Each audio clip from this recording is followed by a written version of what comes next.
7 Français, 3 adultes et 4 enfants ont été enlevés dans l'extrême nord du Cameroun, à une dizaine de kilomètres du Nigeria. Alors l'enlèvement n'a toujours pas été ce soir revendiqué, il faut rester prudent, mais les soupçons se porteraient sur la secte islamiste Boko Haram. C'est en tout cas ce qu'annoncent les autorités françaises. Ce rapt intervient alors que Paris, vous le savez, est engagé militairement au Mali. Alors faut-il faire le lien? Les intérêts français sont-ils désormais menacés dans toute cette zone sahélo-saharienne? Comment lutter contre les islamistes qui menacent cette zone précisément? Eh bien, on en parle avec nos invités ce soir en direct de Paris. Antoine Glaser, bonsoir. Vous êtes journaliste, spécialiste de l'Afrique, auteur de Sarko en Afrique et c'est aux éditions Plomb. Jean-Louis Bruguière, bonsoir. Vous êtes ancien juge français, spécialiste de la lutte antiterroriste. Alain Foka, bonsoir. Journaliste à RFI, Radio France Internationale. Vous êtes camerounais, vous présentez plusieurs émissions sur RFI, notamment le débat africain. On peut vous retrouver samedi à 9h10, mais également Archives d'Afrique. Et puis avec nous, Odon Vallet, bonsoir. Vous êtes historien des religions. Alors avant de commencer ce débat, on va tout de suite partir à Yaoundé, où l'on retrouve Sarah Sacco, qui est la correspondante de RFI pour France 24. Sarah, bonsoir. Est-ce que vous pouvez nous donner les toutes dernières informations dont vous disposez concernant donc l'enlèvement de ces 7 Français, dont je le rappelle, 4 enfants? Oui, ce soir, il me fait pratiquement plus de doute que les otages sont bien au Nigeria. On a un peu plus de détails sur les circonstances de leur arrestation. En fait, cela s'est passé à moins d'1 kilomètre de la frontière tôt ce matin. Leur véhicule a été retrouvé embourbé dans la rivière, à l'endroit justement où elle longe cette frontière. Mais surtout ce soir, des témoignages font état d'Européens accompagnés d'hommes en moto côté nigérian. D'après ces sources, les motos se sont en effet arrêtées pour se ravitailler dans un tout petit village nigérian.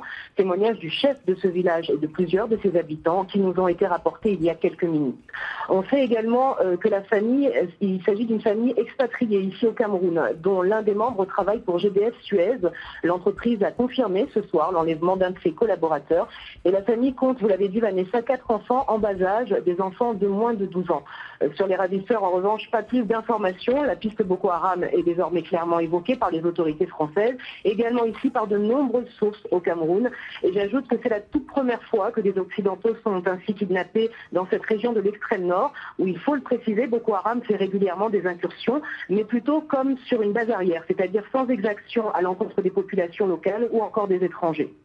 Merci beaucoup Sarah Sacco, qu'on retrouvera évidemment tout au long de la soirée sur France 24. Alain Foka, vous êtes camerounais, Sarah Sacco le disait à l'instant, c'est sans précédent un tel enlèvement au Cameroun. C'est sans précédent, personne n'aurait pensé à cette région-là, même si elle est frontalière au Nigeria. Et c'est la première fois que ça arrive au Cameroun. Mais dans le même temps, il faut dire que c'est une région un peu, on va dire un peu excentrée où véritablement les autorités n'ont pas la main. Dans cette même région, on a vu il y a quelques mois des bandes armées qui sont là pour braconner l'éléphant, les grands animaux, qui étaient pourchassés par l'armée tchadienne à une certaine période et l'armée camerounaise. Donc c'est une région un peu difficile à la frontière. D'ailleurs, sur le site du ministère français des Affaires étrangères, ils disent quand même que c'est une zone à risque, notamment en raison donc, des coupeurs de route. Est-ce que les autorités camerounaises étaient quand même sur le qui-vive? Est-ce qu'elles étaient vigilantes concernant justement cette zone? Je n'ai pas cette impression, peut-être que je suis mal informé là-dessus, mais je n'ai pas eu l'impression qu'il y avait une grande vigilance dans cette région-là. Je sais que lorsqu'il a été question de braconnage, des bandits qui venaient de l'autre côté pour tuer les éléphants, il y a eu un grand battage.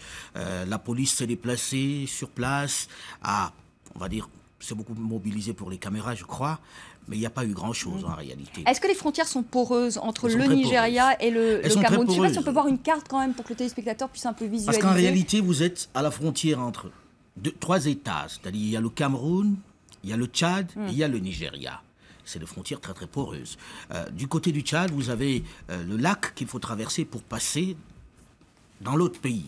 Mais du côté du Nigeria, il n'y a quasiment rien, des petites rivières. Voilà, on voit ici justement la carte. Alors Laurent Fabius a affirmé aujourd'hui lors d'un point presse, c'est bien que le groupe Boko Haram pourrait être derrière cet enlèvement. On écoute tout de suite le chef de la diplomatie française et on en parle ensuite avec nos invités. La zone où ils ont été pris est au nord du Cameroun, non loin à la fois du Nigeria et du Tchad. Et c'est ce qui nous permet de penser que c'est probablement cette secte Boko Haram, qui avait déjà des ramifications dans le passé, avec les terroristes du Mali, puisque une partie des terroristes de Boko Haram ont été formés au nord du Mali.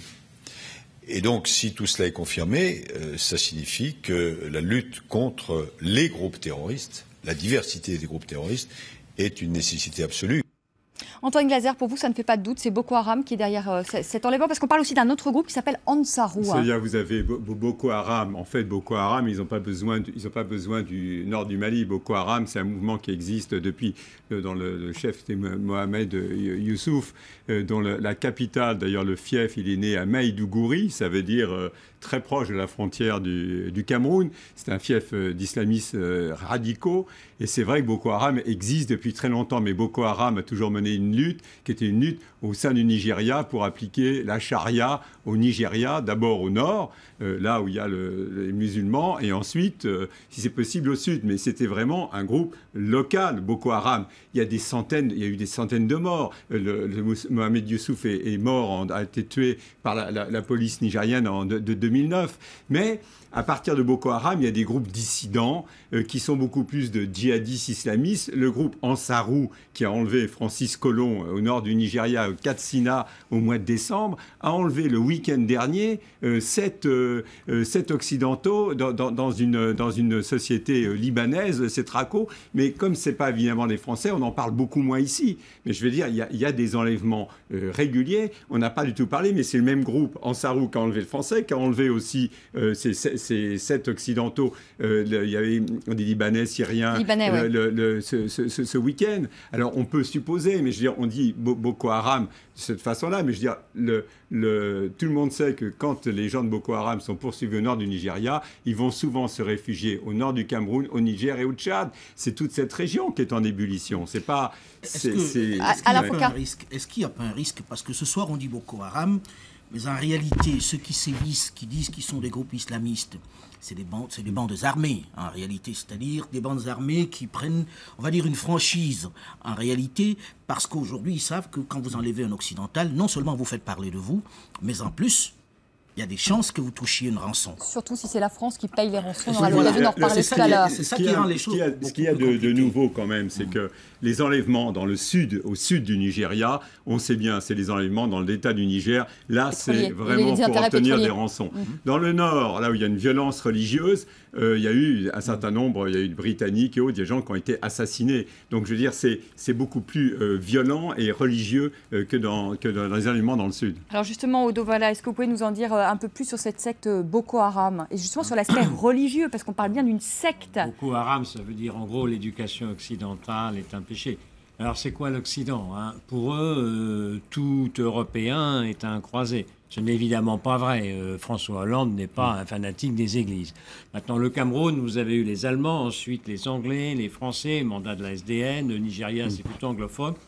Vous avez énormément de collèges, vous avez beaucoup de lycées français qui peinent à recruter en ce moment et qui ont de grosses difficultés financières. Vous avez des milliers d'enseignants, vous avez des milliers de coopérants culturels, des milliers de gens qui travaillent dans les entreprises, et ça risque là vraiment de porter atteinte, je dirais, pas seulement à l'influence française en Afrique, mais voir les Français rester chez eux. Si vous prenez l'avion à Roissy pour aller au Cameroun, au Bénin, au Burkina, c'est plein à craquer les avions.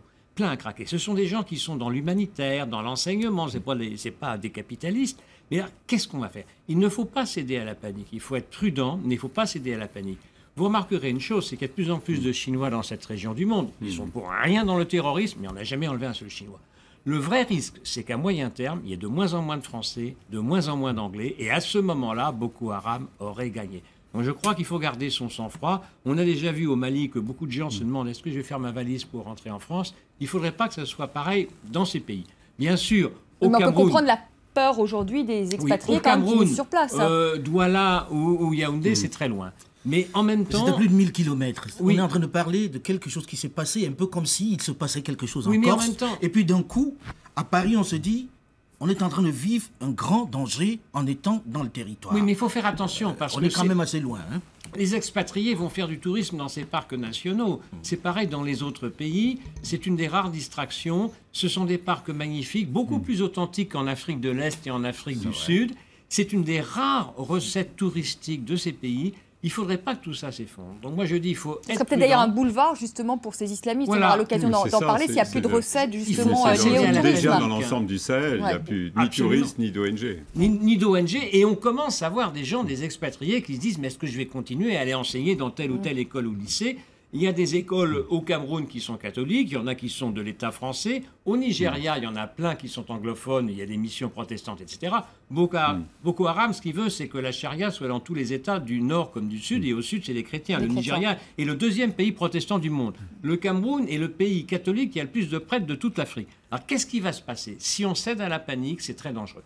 Soyons prudents, mais pas de panique. Jean-Louis Bruguière, je vais vous donner la parole, mais je voudrais avant ça qu'on parte au Nigeria. On va retrouver la correspondante de RFI pour France 24, Julie Vandal. Julie, bonsoir. Sarah Sako nous le disait, elle qui est à Yaoundé au Cameroun, nous disait tout à l'heure que d'après les informations qu'elle avait, eh bien, les otages pourraient se trouver à l'heure où nous parlons au Nigeria. Est-ce que vous pouvez nous confirmer cette information, Julie ? Eh bien oui, en tous les cas, les sources diplomatiques et sécuritaires françaises qui sont installées au Nigeria, avec lesquelles je me suis entretenue cet après-midi, me disaient essayer de localiser les otages. C'est une tâche difficile, car la coopération en fait, avec la police nigériane n'est pas très développée, contrairement à la coopération avec les pays francophones. Et d'ailleurs, du côté nigérian, eh bien, on a très peu d'informations sur cet enlèvement. Le porte-parole de la force conjointe militaire-police, qui est basée à Maïdougouri, c'est la capitale de l'État de Borno, dans le nord-est, l'extrême nord-est, que j'ai joint cet après-midi, eh bien me disait ne rien savoir de cette affaire. Merci beaucoup Julie Vandal en direct de Lagos. Jean-Louis Bruguière, François Hollande affirme que la France fera tout évidemment pour libérer les otages, fera tout pour que ces otages n'entrent pas au Nigeria. Apparemment, ils seraient ce soir au Nigeria. Qu'est-ce que la France peut faire aujourd'hui? Est-ce que c'est dialoguer avec les ravisseurs ou est-ce qu'on peut imaginer une intervention commando? La libération des otages est toujours une opération extrêmement difficile et je crois qu'on n'a pas donné de conseils parce qu'il n'y a pas beaucoup de moyens d'action, surtout dans un contexte actuel qui est un contexte extrêmement conflictuel où la France est engagée militairement au Mali. Donc je crois qu'il est difficile de spéculer à ce stade. Je voudrais faire revenir un petit peu sur ce qui a été dit parce que je partage bien évidemment une grande partie de ce qui a été dit. D'abord sur la terreur. La terreur, c'est précisément terroriser. Donc la première chose, c'est de résister à la terreur. Je crois que c'est un élément essentiel. C'est valable à l'extérieur comme en France. Je veux dire que la panique, bien évidemment, on joue dans les mains des terroristes. Mais ça veut dire quoi, résister à la terreur? C'est-à-dire sur place, ce que disait Odon Ballet, c'est qu'il ne faut pas fuir. C'est-à-dire substituer la peur irascible à la vigilance, voyez, par exemple, ou alors une gestion qui peut se faire à la fois par les autorités et par ceux-là même qui en sont les victimes. Alors, bien sûr, il y a ça se décline. Ce qui peut se passer au Cameroun n'est pas effectivement la même chose que l'on peut faire en France métropolitaine. En France. Moi, ce que je voudrais savoir aussi, c'est est-ce que les autorités françaises ne donnent pas trop d'informations sur les otages? On sait par exemple qu'ils travaillaient pour le groupe GDF Suez, ça a été confirmé ce soir. Les méthodes anglo-saxonnes sont quand même très différentes. On donne moins d'informations sur les otages. Est-ce que les autorités françaises ne s'avancent pas trop, ne donnent pas trop d'informations? Est-ce que c'est pas... Moi, je lis la presse anglo-saxonne. Généralement, je trouve plus d'informations dans la presse anglo-saxonne que dans la presse française. C'est beaucoup plus intéressant. Il y a même un groupe, des SAS britanniques qui sont intervenus au nord du Nigeria pour libérer un de leurs otages et qui a été tué. Donc je veux dire, c'est très compliqué.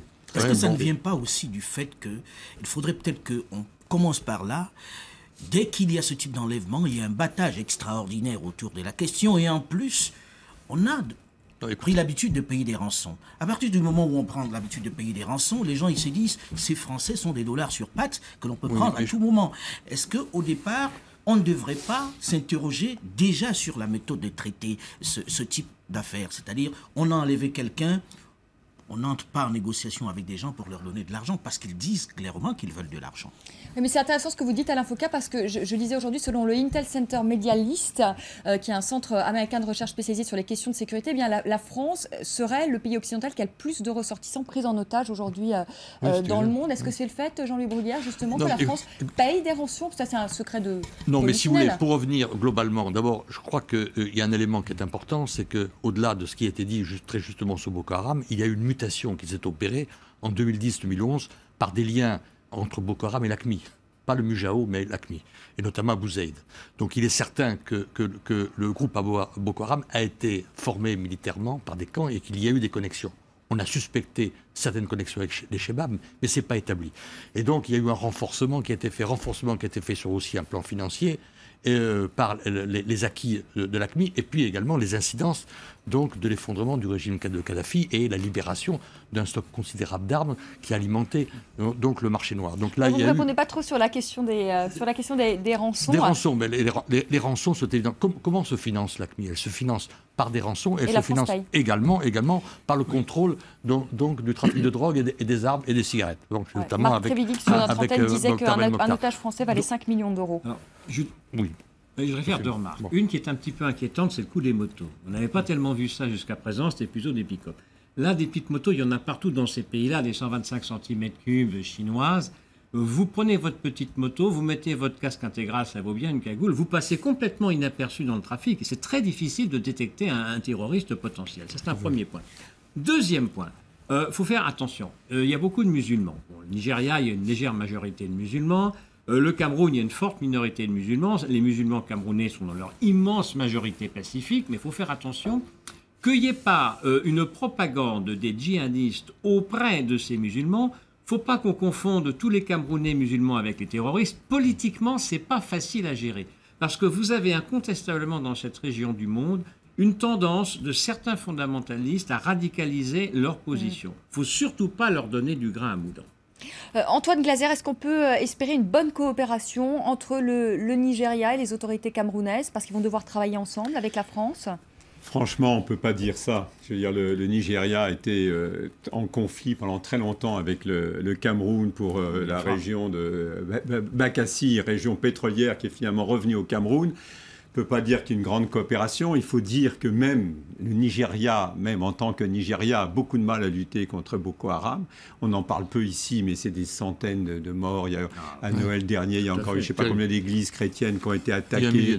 C'est incroyable. On dit, c'est vrai, je dis centaines, c'est des milliers de morts. Donc on n'en parle pas ici parce que le Nigeria est une ancienne colonie britannique. Mais les autorités nigérianes n'arrivent rien à faire contre ce groupe. Mais non, mais enfin, très franchement, il y a un vrai problème de sécurité, de gestion et autres. Autant le Nigeria, le président Jonathan Goodluck n'est jamais allé au nord du Nigeria, contrairement finalement à l'ancien président Obasanjo qui était allé à Maïdiguri. Lui, il était allé voir le beau-frère de ce fameux Mohamed Youssouf qui a été tué en 2009, qui était le chef de Boko Haram, pour essayer justement d'avoir des contacts pour négocier avec Boko Haram. Mais très franchement, ça échappe complètement au pouvoir central actuellement à Abuja. Vous pensez bien que la coopération entre le Cameroun et le Nigeria, ce qui a toujours été assez conflictuel, on imagine mal que ça se fasse dans ces conditions-là. Je crois que c'est au-delà de la coopération, parce qu'en réalité, dans ce cas-là, le Nigeria a besoin de coopérer avec le Cameroun s'il veut mettre un terme on va dire, à ces passages permanents. Je pense simplement que tous ces deux États sont un peu démunis face à ces groupes. On va faire une petite pause. Il est 19h29 à Paris. Nous sommes en direct. Dans un instant, le rappel des titres et nous reprendrons notre édition spéciale. À tout de suite.